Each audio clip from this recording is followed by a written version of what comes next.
Hello students, now we discuss on the second part of the extraction of metal, isolation of metal from the concentrated ore. We have already discussed about the concentration of ore. उसके अंदर हमने क्या पढ़ा था? Concentration of ore के अंदर हमने पहला पढ़ा था क्या? मैग्नेटिक सेपरेशन भी पढ़ चुके थे हम, उसके अंदर क्रॉस फ्लोटेशन प्रोसेस भी पढ़ चुके थे और पहले नंबर पे हाइड्रोलिक वॉशिंग भी पढ़ चुके थे। ये सब हम कंसंट्रेशन ऑफ ओर में पढ़ चुके थे। वो पार्ट था एक्सट्रैक्शन ऑफ मेटल का ही फर्स्ट पार्ट। मेटल को कैसे प्योरीफाई करेंगे, एक्सट्रैक्ट करेंगे, उसमें फर्स्ट पार्ट कर चुके हैं, मैंने आपको बताया। अब नेक्स्ट पार्ट है isolation of metal from the concentrated ore. अब इस जो मैंने ओर बनाई है जिसमें से गैंग को रिमूव किया है by the help of concentration of ore, अब उस ओर में से मैं मेटल को कैसे प्योरीफाई करूंगा उस चीज को मैं सीखूंगा। तो एक मेथड बताता हूं आइसोलेशन करने का। एक तरीका है वो है रिडक्शन। क्या है बेटा? रिडक्शन। बाय रिडक्शन मैं रिडक्शन करके आइसोलेशन कर सकता हूं मेटल का। पर जो रिडक्शन होता है ना वो बेटर होता है किसका? मेटल ऑक्साइड का। किसका बेटर होता है? मेटल ऑक्साइड का। तो सबसे पहली जो मुझे करना है, जो स्टेप करना है वो ये करना है कि जो मेरी सल्फाइड ओर है, जो मेरी सल्फाइड और कार्बोनेट ओर है, और कार्बोनेट और है, उनको मैं मेटल ऑक्साइड में कन्वर्ट करूंगा और मेटल ऑक्साइड का रिडक्शन करके उसको किस में कन्वर्ट कर दूंगा? मेटल के अंदर कन्वर्ट कर दूंगा। तो मेरा सबसे पहला स्टेप क्या है? सल्फाइड ओर को और कार्बोनेट ओर को किस में कन्वर्ट करना है? मेटल ऑक्साइड में। और फिर बाद में रिडक्शन करके क्या बना लूंगा मैं? मेटल बना लूंगा। क्या बना लूंगा? मेटल। ये तरीका है। सल्फाइड और लूंगा, कार्बोनेट और लूंगा, मेटल ऑक्साइड में बदलूंगा, मेटल ऑक्साइड के बाद रिडक्शन करवाऊंगा, रिडक्शन की वजह से रिमूवल ऑफ ऑक्सीजन हो जाएगा, बचेगा क्या? मेरा मेटल। तो इस तरीके से मैं प्योरीफाई कर सकता हूं बेटा। तो अब इसको करने के लिए हम कुछ एक स्टेप बनाएंगे या कुछ एक डेफिनेशन बनाते हैं जो सीबीएसई बोर्ड के लिए क्लास 10 बहुत ज्यादा इंपॉर्टेंट है। इधर देखना बेटा, बहुत ज्यादा इंपॉर्टेंट है। इंपॉर्टेंट एक क्वेश्चन चिपकेगा यहां से। तो सबसे पहले मैं एक ही बात करता हूं, वो मेरी डेफिनेशन आती है, वो आती है रोस्टिंग। क्या आती है? रोस्टिंग। तो सबसे पहले मैं रोस्टिंग पढ़ूंगा कि रोस्टिंग होती क्या है। It is the process. इसके अंदर क्या करता हूं मैं? मेरा काम क्या है? देखो मैंने सबसे पहले आपको बताया आइसोलेशन ऑफ मेटल करनी है, तो उसके अंदर मैं जो मेरी सल्फाइड और कार्बोनेट और है उनको मैं किस में कन्वर्ट करूंगा? मेटल ऑक्साइड के अंदर। और मेटल ऑक्साइड को देन रिड्यूस करवा के किस में कन्वर्ट कर दूंगा मैं? मेटल के अंदर। तो सबसे पहले मैं रोस्टिंग करूंगा भाई।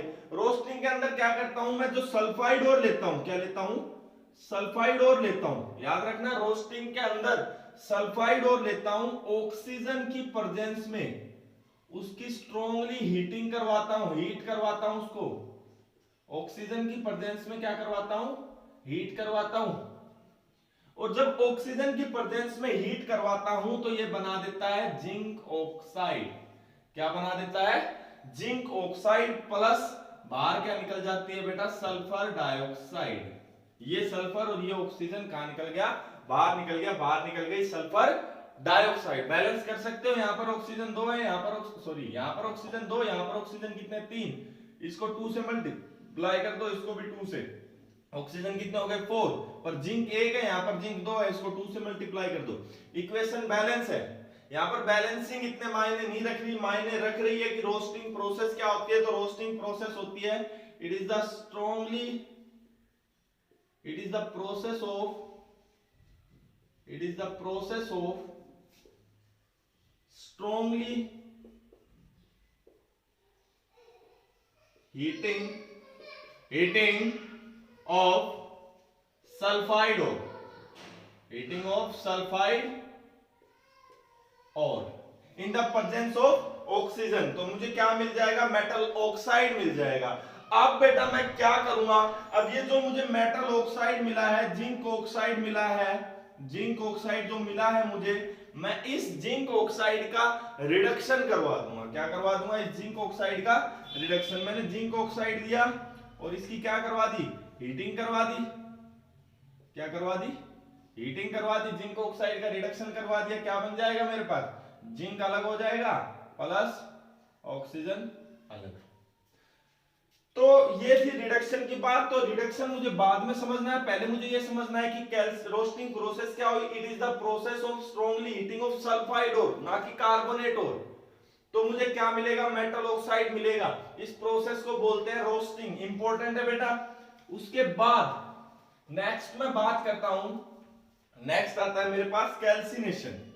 बी आता है मेरे पास कैल्सिनेशन। कैल्सिनेशन क्या होता है बेटा? इसके अंदर हम कार्बोनेट, कैल्सी यहां से याद रख लेना, सी आ गया तो कार्बोनेट और है, रोस्टिंग रोस ऐसा आ गया तो कैसी और है? सल्फाइड और है। तो इसके अंदर मैं कार्बोनेट और को हीट करूंगा। For example ZnCO3। इसके अंदर limited amount of oxygen supply लेते हैं, बिल्कुल कम अमाउंट में। तो मैं क्या करूंगा? जब जिंक कार्बोनेट, मेटल कार्बोनेट को हीट करूंगा, क्या करूंगा? हीट करूंगा, तो मुझे मिलेगा metal oxide plus carbon dioxide gas. Balance करने की जरूरत नहीं है, ऑलरेडी बैलेंस है। तो देखो दोनों में मेटल ऑक्साइड मिला, इसमें भी जिंक ऑक्साइड मिला था, उसमें भी क्या मिला था? Zinc oxide. तो मेरा पहला मोटिव ही क्या है कि मुझे जो और है मेरी कार्बोनेट हो चाहे सल्फाइड और हो, उसको कन्वर्ट करना पड़ेगा मेटल ऑक्साइड में। Then metal oxide can be converted into metal. तो यहां तक आपको समझ में आ गया होगा रोस्टिंग प्रोसेस क्या होती है और कैल्सिनेशन प्रोसेस क्या होती है। उसके बाद ये सब करने के बाद आता है मेरा रिडक्शन। क्या आता है बेटा? रिडक्शन। नेक्स्ट करूंगा मैं रिडक्शन। अब रिडक्शन में बेटा क्या होगा? अब रिडक्शन में मुझे 3 टाइप के मेटल है, मेटल ऑक्साइड जो बन जाएगा, मेरे 3 टाइप के मेटल ऑक्साइड बन गए। एक जिसके अंदर मेटल पहला है, जिसके अंदर मेटल बिल्कुल लेस रिएक्टिव है, उसकी रिएक्टिविटी क्या है? बिल्कुल लेस रिएक्टिव मेटल है।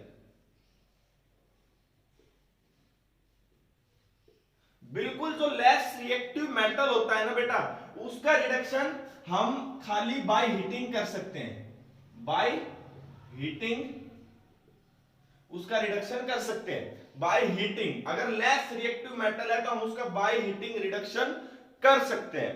अगर यहां पर कंडीशन बदल जाए, जो रिएक्टिविटी है मेटल की सेकंड, अगर वो मॉडरेट हो जाए, क्या हो जाए?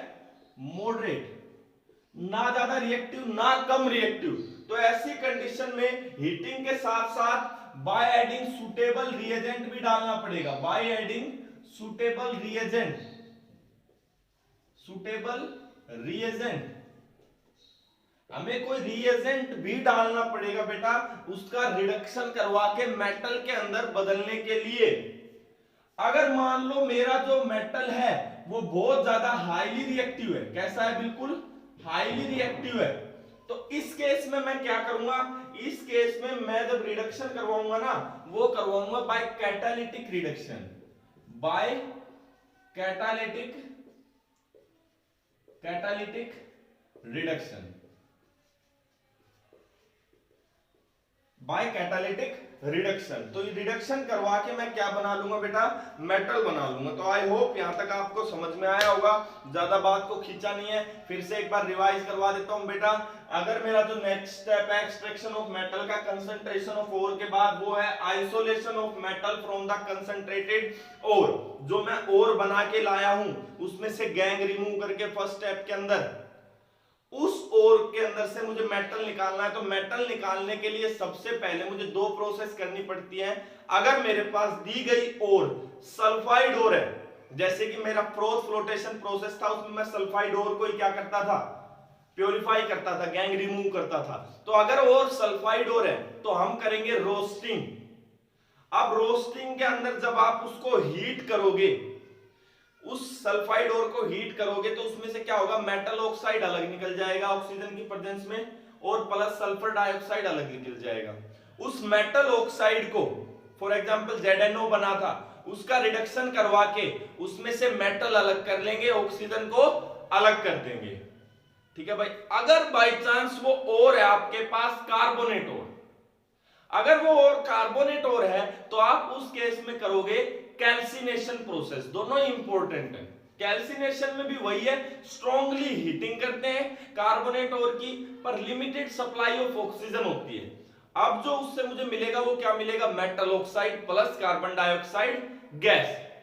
वही उस मेटल ऑक्साइड के साथ करूंगा, उसका रिडक्शन करवाऊंगा, उसमें से मेटल अलग कर दूंगा और ऑक्सीजन को अलग कर दूंगा। तो आई होप यहां तक की ये प्रोसेस थी। लास्ट किया था मैंने रिडक्शन।